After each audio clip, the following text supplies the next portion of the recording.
I've learnt my trade by watching people and by talking to people like Jimmy James and Max Wall and all these people who I revered. I went into rep when I realised that Variety, had just about reached its sell-by date. And I always really wanted to be a film star because I used to be in awe of the great film stars that I used to go and see on the screen when I was a lad.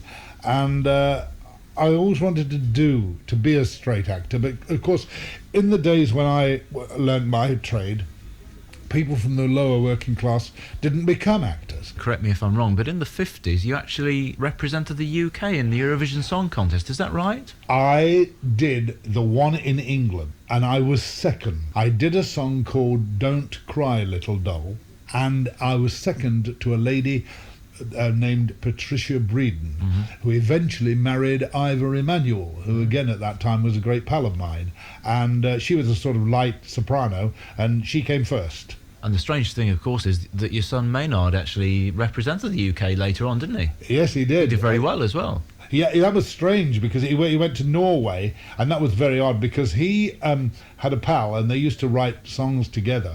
And he was at the time was doing Starlight Express, and this pal of his had put together a band. He'd got some musicians and a singer from somewhere and put them together to do one of his songs. And on the day before, they had a big disagreement with the lad who was the singer. So he rang Maynard up and said, his real name is Martin, of course. I find it very difficult calling him Maynard. But this chap rang him up and said, look, we've got this song and it's on Wogan tomorrow, with all the others.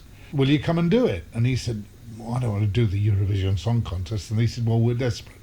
So he said, all right. He thought to himself, well, it won't matter. I'll just do it on the Wogan show and do it, and then it'll be gone. And of course it won, which was absolutely amazing when you think that they'd never been together until that day. I wonder how many people who watch Heartbeat realise that Bill Maynard has done opera as well.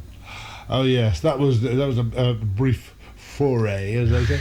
It was a non-singing part, you'll be pleased to know. It was in Die Fledermaus. They usually have comics to play the part of Frosch, who is the drunken jailer. What was very interesting was to meet the people who are in opera. They were from all over the world, and it was amazing. They used to turn up with little cases with their sandwiches in, and when they finished, they used to go and stand at the bus stop and wait to go back to their digs. How many kids come up to you in the street and say, or did say, say Magic Al Morris for us, or come up now and say, give us the Claude Twitch? The ones that said magic, which has now become a word that is used meaning wonderful over the world, which was a word that I stole from Peter Wright, who was this basic character that I stole for Selwyn, and that took off. But of course, those kids are now all grown up. So it's grown-up people who say magic. All I want to do is to do whatever I'm doing to the best of my ability.